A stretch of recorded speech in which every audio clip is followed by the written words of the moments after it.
Well, time now for your morning rounds. Today is American Diabetes Association Alert Day, a one-day wake-up call urging everyone to take the diabetes risk test.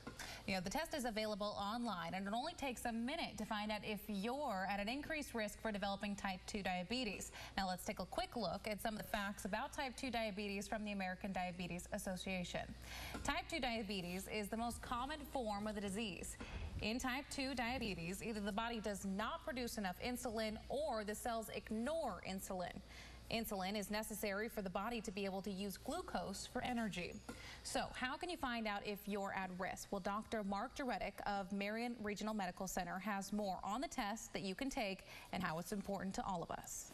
They're two actually totally different processes. Type 1 diabetes tends to be a disease of younger people, usually children or teenagers. It actually happens when your body attacks the pancreas and destroys the pancreas. Lifelong disease requires insulin treatment for your entire life. Type 2 diabetes is much more a disease of older children, teenagers, and adults mostly. Much more common. There's about 25 to 30 million type 2 diabetics in this country as opposed to about 1 million type 1 diabetics. Mostly a disease of lifestyle. So obesity, sedentary lifestyle, poor eating habits.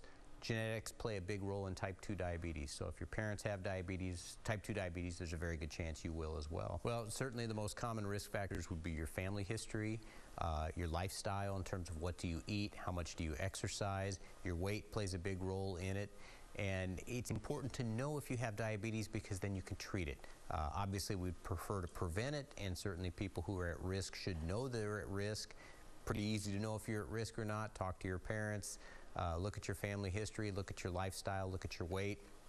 But there are also risk calculators that we're going to show you online as to how you calculate your own risk. It actually cuts across all races. There are certainly more we see higher incidence rates in Latinos and in African Americans, but we see them all across the world, in fact. All right, some good tips. Now, for more on the test or to take it yourself, just head over to the website on your screen. There you'll find links to the test as well as tips on food and fitness to keep you healthy. We'll be right back after this.